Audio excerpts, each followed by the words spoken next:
No momento da criação do universo, Deus reuniu a escuridão e o caos, moldando a matéria cósmica com amor e sabedoria, e então proclamou: faça luz.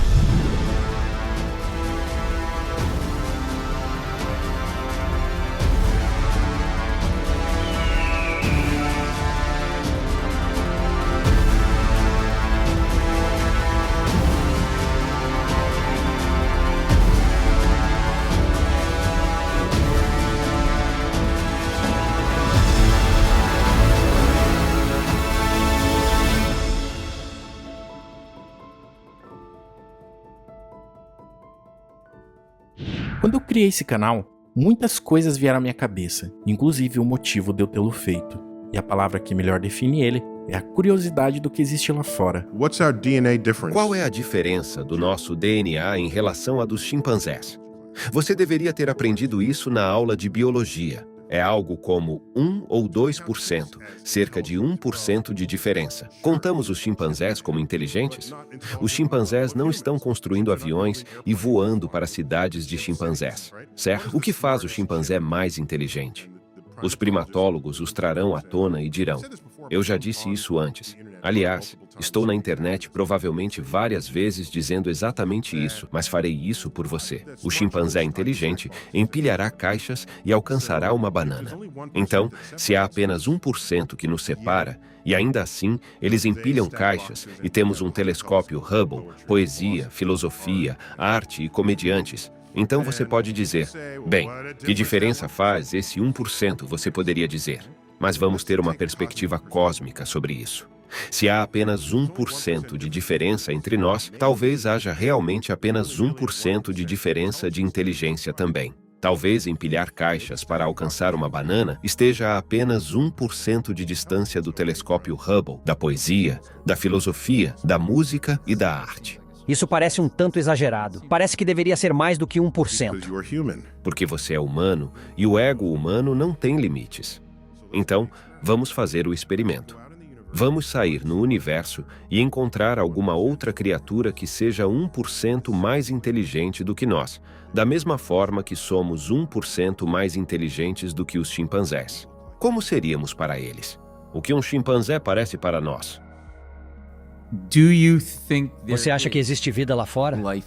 Eu não vejo motivo para duvidar que exista, dada a idade do universo, o quão grande é e a prevalência dos ingredientes para a vida na Terra em todo o universo. Sem brincadeira. Por que usar a palavra medo? Por que você usa a palavra medo para essa proposição de que pode haver uma espécie lá fora que é 1% mais inteligente do que nós?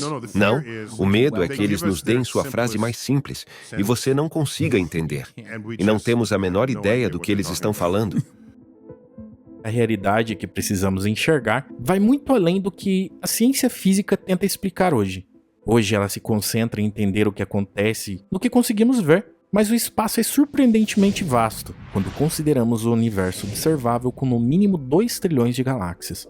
Mesmo assim, muitas vezes, quando estamos estudando tudo isso, ficamos limitados a pensar dentro da roda, ou seja, nos concentramos apenas no que está ao nosso redor. Quando converso com meus amigos sobre esses assuntos, eu costumo usar muito esse termo roda, e bato na tecla que raramente questionamos o que está neste exato momento acontecendo fora dela.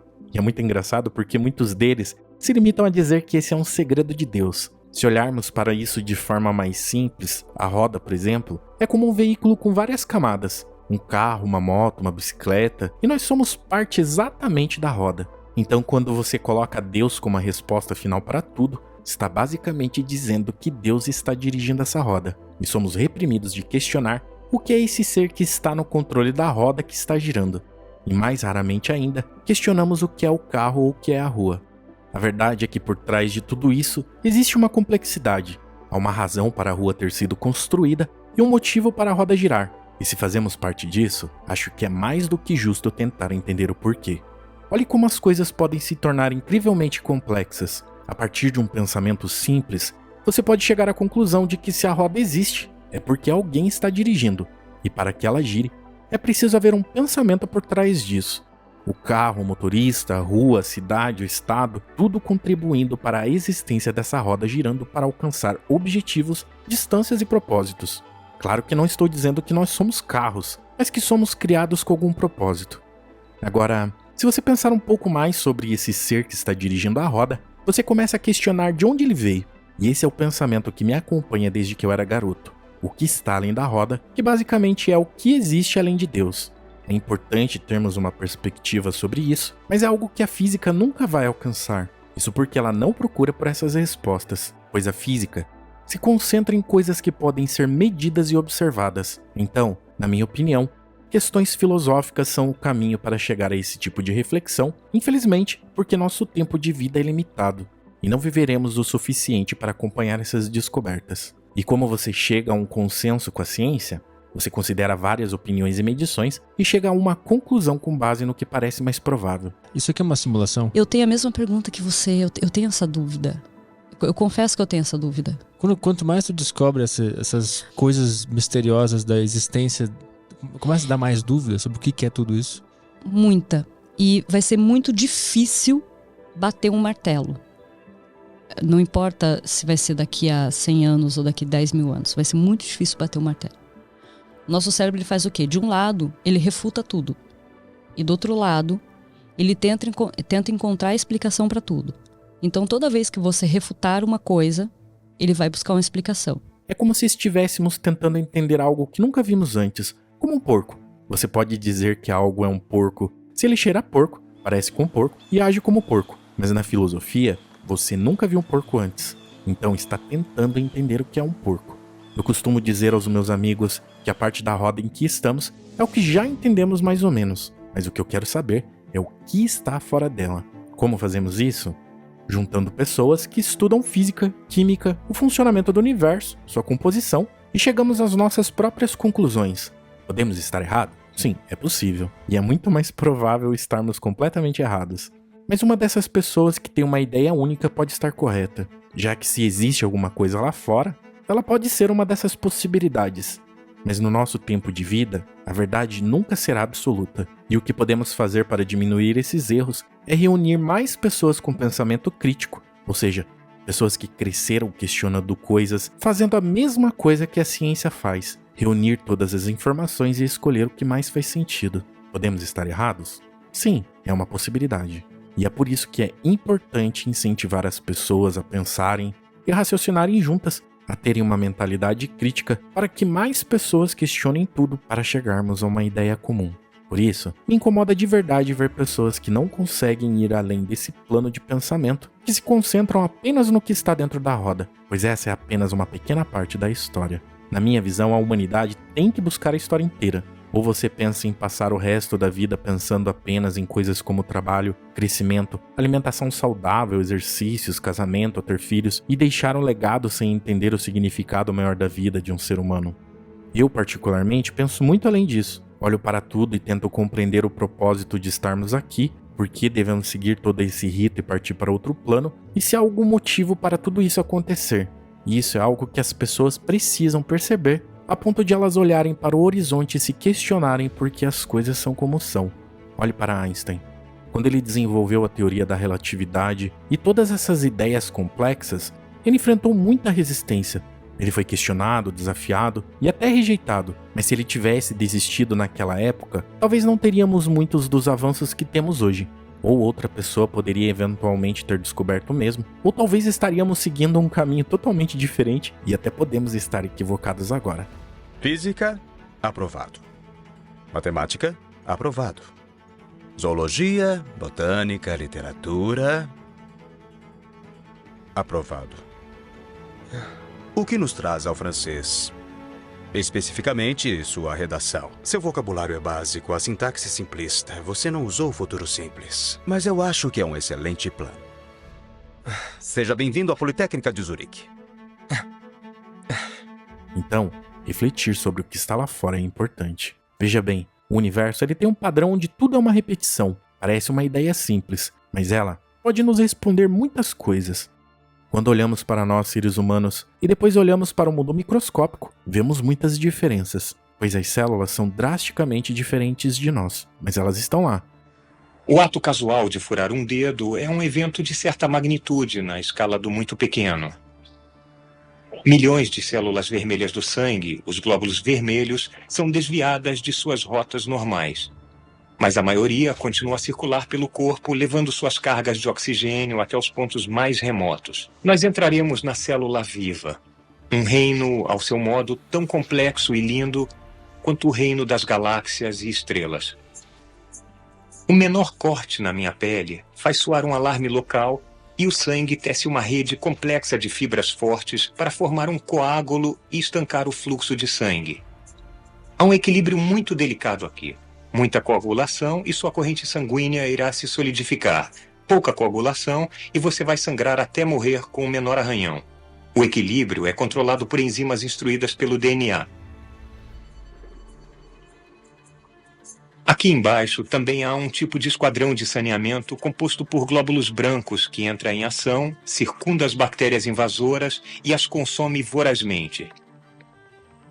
Esta operação de limpeza é uma outra parte do processo de cura, de novo controlada pelo DNA. Estas células são partes de nós, mas parecem alienígenas. Dentro de cada uma delas, dentro de cada célula, há máquinas moleculares singularmente desenvolvidas. Ácidos nucleicos, enzimas, a arquitetura da célula. Cada célula é um triunfo da seleção natural. E nós somos feitos de trilhões de células. Somos, cada um de nós, uma multidão. Dentro de nós há um pequeno universo. Desempenhando suas funções de sobreviver, crescer, manter a ordem onde vivem e eventualmente morrer. Existem células médicas, células policiais, células construtoras, células de manutenção e células trabalhadoras, cada uma desempenhando seu papel como todos os seres vivos. Mas você já parou para pensar se essas células se questionam enquanto desempenham suas funções? Será que elas têm um propósito em tudo o que fazem? Ou será que simplesmente fazem o que devem fazer? A questão é que assim como enxergamos as células de maneira estranha, o que pode existir lá fora pode realmente nos surpreender. Porque assim como as células, esses seres podem ser completamente diferentes. E não há garantia de que eles se assemelhem a nós ou às células. Portanto, se já consideramos as células estranhas, o que pode existir além de nós pode ser verdadeiramente surpreendente. E talvez até sejamos uma espécie de seres totalmente únicos. Mas perceba que a visão de mundo no mundo microscópico e no mundo macroscópico é de certa forma semelhante. Todos seguindo o rito de não questione, apenas siga em frente, comporte-se como espécie, siga o curso da vida, e é isso. No entanto, se o que acontece lá fora é uma repetição do que experimentamos aqui, pode ser fascinante questionar quem é Deus, se existem outros seres e quais são seus propósitos. Eu, Albert Einstein, não sou ateu. O problema aí envolvido é demasiado vasto para nossas mentes limitadas.